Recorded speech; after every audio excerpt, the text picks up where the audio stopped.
Welcome one on 2021. We'll remind everyone, second-ranked class in the ACC and number 12 in the nation. So we got 8 early enrollees already on campus, starting with quarterback Jace Garcia, the 5th-rated quarterback in the country, number 15 in the state, top 50 player nationally. A lot of programs, Mark, it's about that position. In most teams, they either got to do it one or two ways.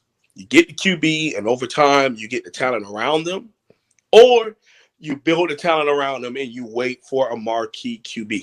Now, I can't say which one he is just yet. We got to see him at the collegiate level.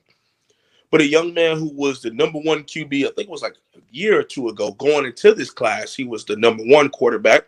And over time, that's kind of trickled down to 4 or 5. But either way, he's either right under elite in between the really good section. You know, he's a B plus, A minus type of, depending on how hard you grade, he's in that realm.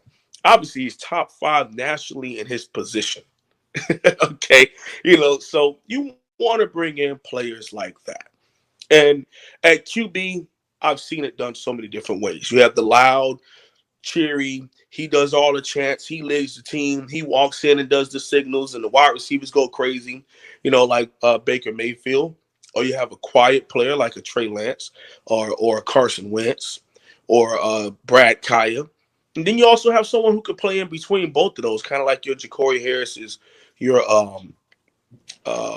17, Stephen Morris, you know, where they can get a little riled up, but they also can be reserved and quiet and understand that they are the leaders, so they have to stay even keel in certain realms. And I like that about Jake Garcia. I was one of those players, Mark, that I was one of those followers that it was really tough for me to fall in love with Jake Garcia until I saw pen to paper, because I felt like we were going to get trolled again. You know, like the whole fan base got behind the hashtag Jake Garcia to the U. You know, we had that rolling in the algorithm there for a while, and he was still committed to USC that whole time. I mean, we were basically kissing air, you know, waiting on somebody to kiss us back. Like, please come to us. Please come to us. But it paid off in the end, because not only were the Miami Hurricanes fans in love with what he could do down here in South Florida and at Coral Gables, what him and his style of play could work for the Rick Lashley system took it to a whole different level. Like, you know, I'm infamous for what I said about last year about Tyler Van Dyke. Like, you know, I wish him the absolute best. I'm not here to say that he sucks or that we don't want him on the you know, team, but he was a Dan Enos recruit. He was Dan Enos' pick QB to run that under center 2001 offense. Okay, and we want to kind of move away from that as a program. So I'm more of a Peyton Matoka guy. I think Peyton could do really well, not just because he has a good first name, but, you know, I think he could do really well at Miami in the scheme. So I'm excited about Jake Garcia, but I'm reserved because I understand that we got to fix a couple things around him. Offensive line and consistency at the coordinator position.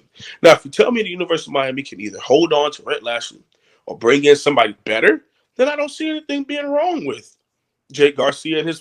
Obviously, you bring him in; he's a B plus player. I don't want him to leave a B plus player.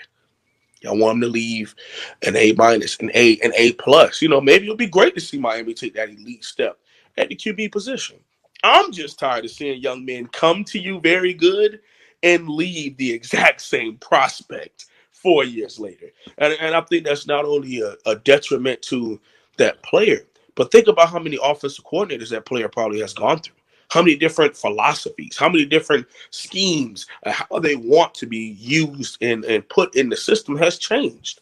So with QB, I'm excited about Jake Garcia, not because of the hype, not because I expect to see him on the field versus Alabama. It's because I think he will be one of the first QBs in a long time at Miami that's going to be put in a position that fits what he does well from day one. And hopefully we can hold on to it. I mean, like I said, I'm really holding back. I think he could be so freaking good, Mark. I just want him to be able to grow as a young man in a system that's going to let him go out there and cut up, because I think he can be a big-time dynamic QB for Miami.